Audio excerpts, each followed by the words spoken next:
Over the years, I've come across many different types of anime. I could say it was hard for me to find one I did not like. Maybe I just have low expectations, but I don't know. I'm not gonna go in any specific order either because I really don't remember what I watched in order, besides like the first three, so the first three might be in order, I don't really know. Alright, so the first anime I watched was Death Note. I know that for a fact. It's so easy to recommend to someone who's just starting out with anime. How many episodes is it? 24? It's so engaging. It's not like there's any filler. There's zero filler in Death Note. It's just straight story, plot, excitement, suspense. Every episode, perfect. I can't think of one episode where it's like, oh shit, I really hate this episode. Like, nah, bro. It's peak, bro. If you haven't watched Death Note and you watch anime, I don't know what to say. Cause like, what the fuck? How could you watch anime and not watch Death Note? I might have to just castrate you for not watching Death Note. Like, that's kind of diabolical. If you haven't, please watch Death Note. If you haven't, please watch Death Note. If you haven't, please watch Death Note. You'll continue to ripen into sweet fruit, just as I thought. Hunter x Hunter is another anime I have a lot of love for. The story follows the main character Gon as he goes on an adventure to become a hunter. Throughout the way, in typical anime fashion, he meets his friends, Kurapika, Leorio, and Killua. The story does a pretty good job at developing the characters in my opinion, and a pretty good job at branching the story after he becomes a hunter. From Gon trying to find his dad to fighting big-ass mutant ants, every arc was just perfect. Killua is definitely my favorite throughout the whole anime, and he definitely has the cleanest moves out of everyone. Hot take though, Hisoka's pretty gold, but I'm not gonna lie, nigga's pretty fucking freaky. I'd have to give Hunter x Hunter a 9.5 out of 10. One Piece. One of the longest running anime, surprisingly it was only the second or third anime I've ever watched. People like to complain about the length of One Piece, but to be honest, how many anime have you watched and you still wanted more of it? Damn near all of them for me. But One Piece gives you over 1,000 episodes of adventure, how could you not love that? The backstories One Piece be hitting, bro. Everything about it is just fire. I can't think of anything negative besides the pacing. The pacing, I can't lie, is pretty horrendous sometimes. Like, Wano was fire, but bro, 195 episodes for an arc that only lasted one night in the One Piece world. That is kind of crazy to me. Besides that, it's definitely my top 5. And since I'm finally caught up, I can say it was definitely worth it, and I can't wait to see more. On that note, I gotta give One Piece a 9 out of 10. It would be a 10 if it was finished and there wasn't as much filler. Baki. Now we're starting to get into more different anime. In my opinion, Baki is pretty hard to recommend, but if you're a fan of straight up fading with not much else, then Baki's definitely for you. Throughout the whole story, I really can't think of anything else they do besides fight. Like, there's nothing memorable besides what, Baki going to jail, then he fought Mike Tyson, Baki got out of jail, then he fought, who was it? He literally fought someone after that, then he went into like a championship or some shit. I don't know, there's too much to the story. It was just fight here, fight there, fight there, fight there, fight dad, shit like that. And don't let me get started on Yujiro though. Baki's dad's a beast, bro. I'm not gonna lie. He's one of probably the strongest anime characters I've ever seen. People don't even call him human. They call him the strongest creature. That's how different he is. The animation isn't the craziest, but it does what it does, and it gets me hyped when I'm watching the fights. But yeah, the story just gets a little too repetitive. Fight this guy, get strong. Fight my dad. Fight my dad. Piss my pants. Yeah, type shit. For me, I can watch it and enjoy it every now and then, but for others, it's pretty hard. I'd have to say Baki's like a cool 7.5 out of 10. Alright, JoJo's. I'm not going to be talking about all the parts that aren't animated of the Steel Nut Run that's about to come out, because I really don't care. I only care about the parts that, I only care about the main story, but I don't give a fuck about no side story. What sets JoJo's apart from the rest is the unique character designs. Like, very unique. I tried recommending JoJo's to a friend and he wasn't fucking with it just because of how the characters looked. He thought they were gay as fuck. He thought they were fruity as fuck. He thought they were sus as fuck. He was not fucking with it, bro.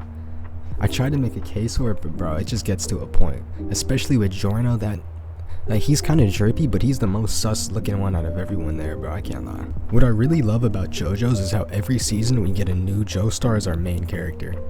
I've not seen another anime that has made multiple main characters like switch between every season, like.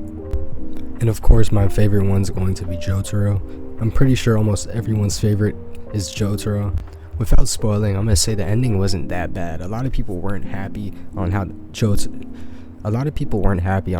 ended, but I could say it was pretty fair. I don't know. It felt perfect to me. People were doing too much. People hated on the last part, I'm not gonna lie. Too much dick sucking, it's not even that bad. With that being said, I'll just give JoJo's an 8.5.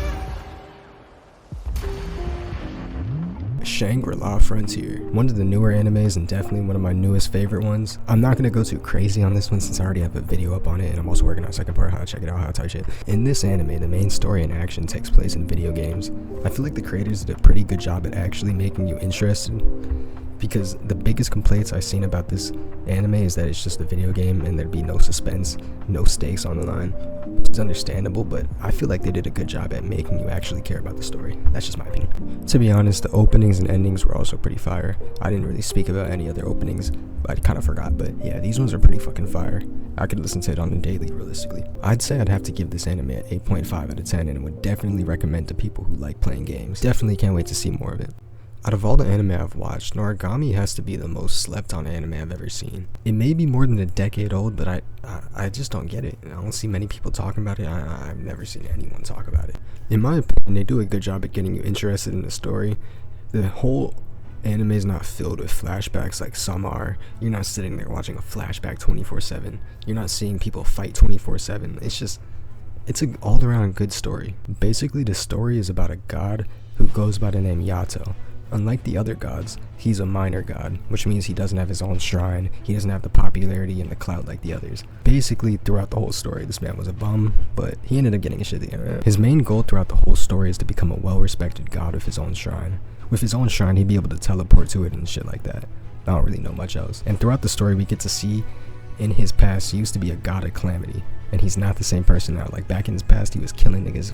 He was a murderer, he was a demon. The story does a good job at making you like Yato, even though he can come off as a dickhead sometimes, which I'm not gonna lie, it's kind of funny to me. Usually anime has its typical swords are your weapon, aura, haki, devil fruits, but nah, when it comes to Noragami, yes, they may use swords, they may use weapons, but the way they get their weapons are from the souls of humans who passed away. In order for them to be a good weapon, they must not know what their past is. If their past is known, then they end up being corrupted and they can't be a weapon anymore and they have to be deleted. In my opinion, it's one of the most creative ideas for powers, besides like Lelouch and fucking jojos. Those are probably my top 3 types of powers in anime. Even though the fights aren't the most memorable, the story itself still sits with me.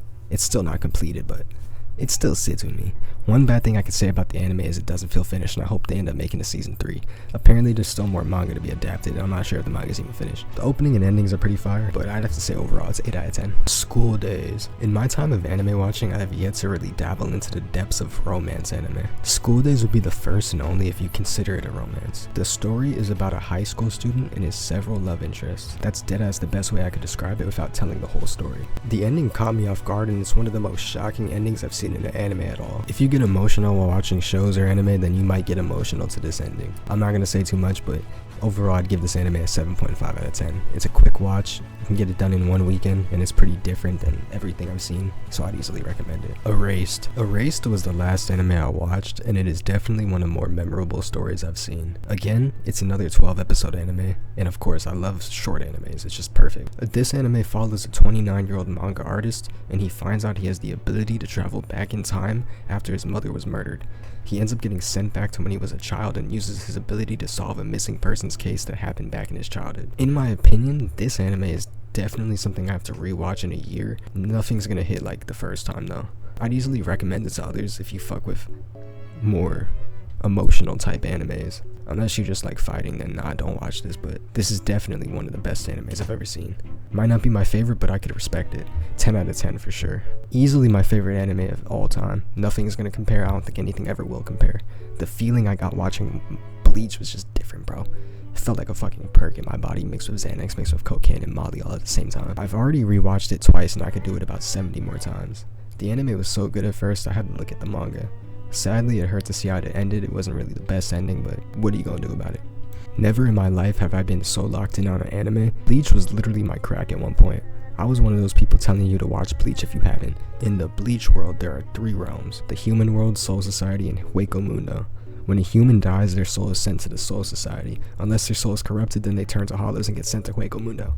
In the Bleach world, Soul Reapers exist for the sole purpose of guiding the souls to the Soul Society, killing the hollows and protecting the human world. Type shit. Our main character is able to see the hollows, and in the first episode he ends up meeting a Soul Reaper who ends up attempting to save his family, but he ends up distracting her, so he has to save her by taking her powers, and boom. That's how our main character is created. The fights in Bleach are so nutworthy. My favorite arc by far has to be either Soul Society or 1000 Year Blood War. I feel like a lot of people would say Soul Society. I don't want to be too basic, but shit. The fights in fucking Thousand Year Blood War, they just hit different, bro. When Yodoichi pulled up and hit that little sus nigga with that move, bro, oh my god. I don't even know what to call it, but that shit was heat. I could keep going on forever about Bleach, but I'll just leave it here. Easy 10 out of 10. If I look better than your niggas say that, I ain't tripping off no laws, that's a minus. Right, now that we talked about the anime, I think it's fair we could rank them now. Death Note, I feel like this is a no-brainer. Easily S tier. Hunter x Hunter, I'd say it's in between S and A, but I might just have to put it at A. It didn't hit the same way Death Note did for me. Baki, I could give it a cool B for Baki. It's in between B and C, but I'll give it a B. Nah, I think B's actually where it belongs. Now, Bleach, we should all know it's going S tier. Anyone who disagrees, I'll probably castrate you. That's fine. School Days, I feel like that's another B tier anime we could put. It's not too crazy. It's not bad. It's just not too crazy. I'm gonna speed this up. Fuck it. Erased S tier. One Piece. Ooh. We could throw it in an S tier. Would I say One Piece is better than Hunter? Yes. Would I say it's better than Bleach? No. Death Note? Hard to compare. Kind of short show. Alright, fine. We'll put it in S. 4 and S just doesn't feel right, but I don't know. I can't make my mind up. JoJo's, I'll give that a cool A. That's just my opinion. Shangri-La Frontier, cool little B. I don't even think anything's gonna land in C. I don't even think I could put noragami in C. Damn, this is it, brother. This is it. I don't know what you expected. You think I was gonna say that this shit a D, this shit a D? What the fuck you thought was gonna happen, my nigga? Stupid ass nigga.